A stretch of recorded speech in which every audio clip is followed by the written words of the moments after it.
पाटलांचं भव्य असं आंदोलन सुरू आहे, मोर्चा सुरू आहे. मोठ्या संख्येमध्ये बांधवांनी मुंबई जाम केलेली आहे. काय मुंबई जाम केली नाही, मुंबई जाम झाली असेल, परंतु हे आंदोलन 4 महिन्यापूर्वी ठरलेलं आहे.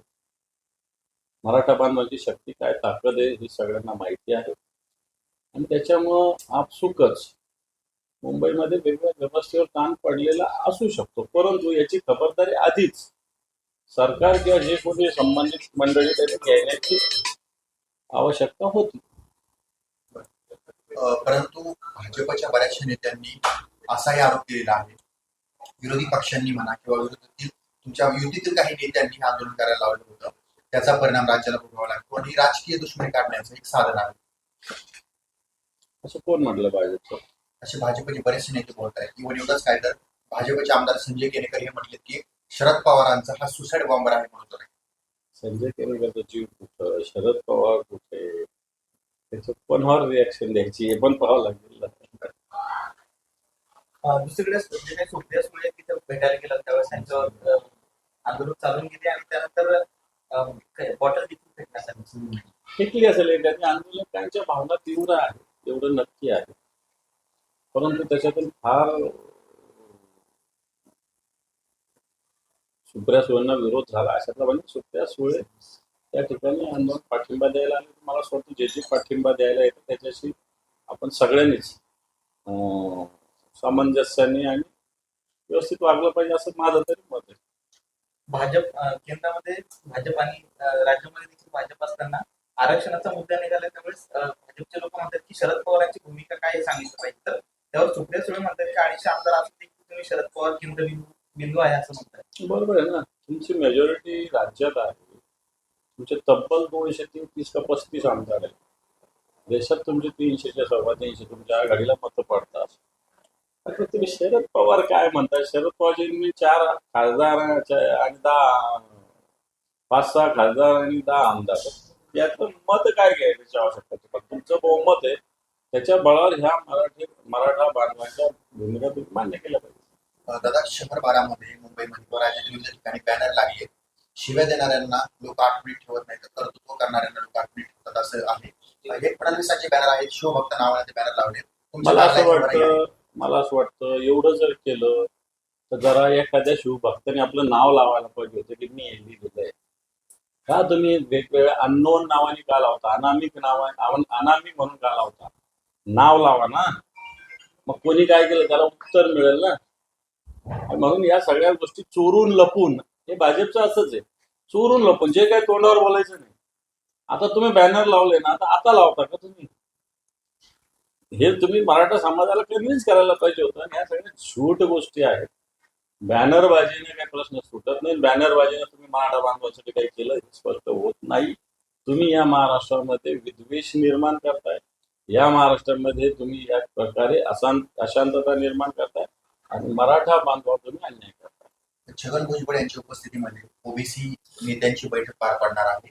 या आंदोलनाला कुठंतरी वेगळं करण्यासाठी म्हणा किंवा त्या आंदोलनाच्या विरोधामध्ये बैठक असणार आहे.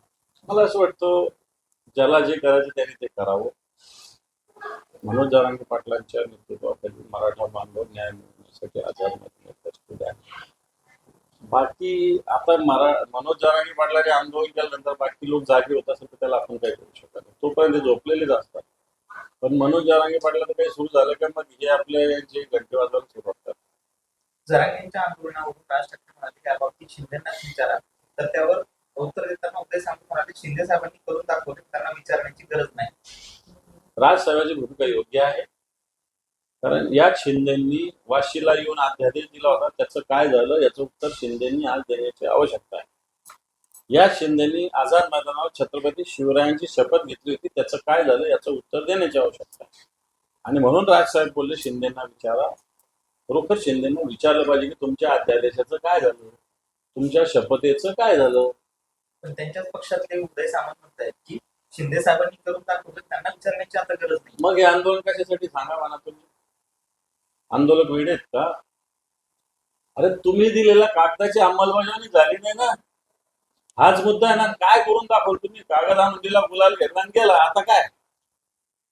त्यामुळं तुम्ही दिलेला कागद अध्यादेश हा अंमलबजावणी करा, विषय संपून दे.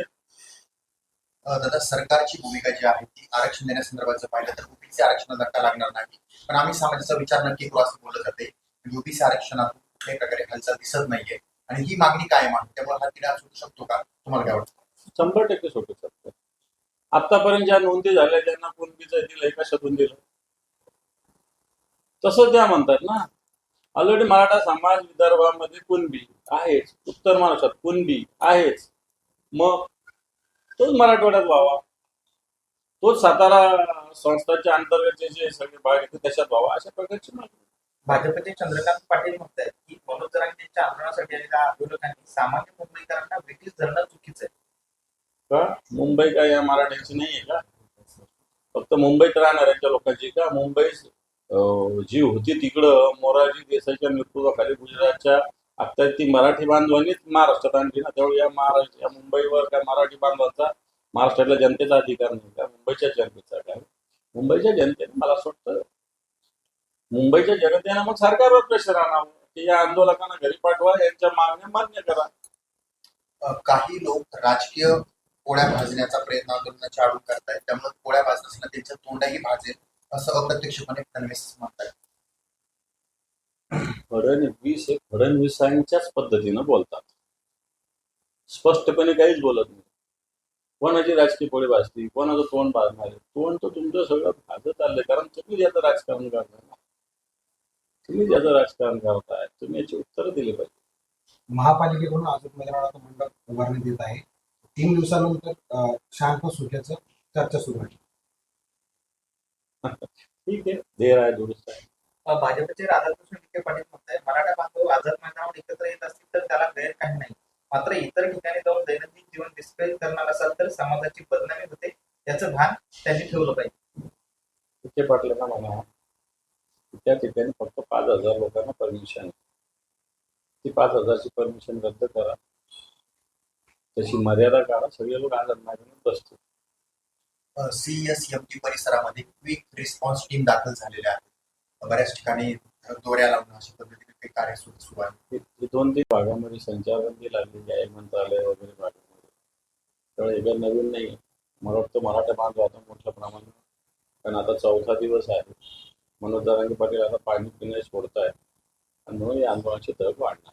नाकाबंदी देखील त्या पार्श्वभूमीवर सुरू आहे. मानपूर या ठिकाणी तुम्ही नाकाबंदी केली, प्रत्येक वाहनाची चौकशी करून प्रशासन त्याला काही प्रॉब्लेम नाही, चौकशी करून पाठवायला काही अडचण मला असं वाटत. आता ही न्यायालयीन प्रक्रिया आहे त्यामुळे वेळ लागतो असं विखे पाटील म्हणते आरक्षण.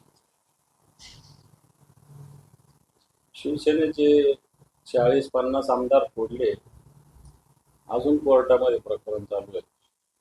बरोबर आहे ना?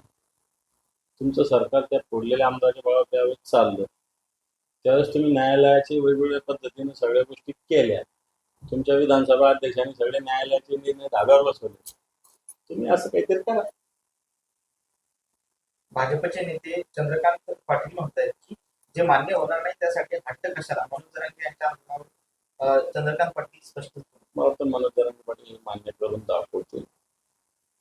जे मान्य होणार असतं तर यासाठी आंदोलन करायची गरजच पडली नसते. जे मान्य व्हायला ताकद लावावं लागते, संघर्ष करावा लागतो, त्याच्यासाठी ते आंदोलन. त्यानंतर चंद्रकांत पाटील म्हणतात जरांगेंची धडपड ही राजकीय आरक्षणासाठी. असं काही नाही. गोरगरीब मराठा समाजातील विद्यार्थ्यांना शिक्षण मिळावं, त्यांना नोकऱ्या मिळाव्या, हे सगळ्यात महत्वाचे मुद्दे याच्यामधले आहे. आरक्षण बाकी काय, आरक्षण राजकीय मिळालं काय नाही मिळालं काय सगळ्या गोष्टी होतात. आंदोलनाचा आजचा 4था दिवस. सरकार या आंदोलनाच्या बाबतीत गंभीर आहे खरंच असं वाटतं का तुम्हाला बिलकुल की गंभीर. सरकार की त्या आंदोलकांना घेरीस आणण्याचं काम करतात? जेरीस नाही आणू शकत. मराठा बांधव एवढे दररोज एक जिल्ह्याचे येऊन बसले तरी मुंबईला जागा उरणार नाही, एवढं होऊ शकतं. आणि तेवढा दम मराठ्यामध्ये आहे. ओके. ठीक आहे.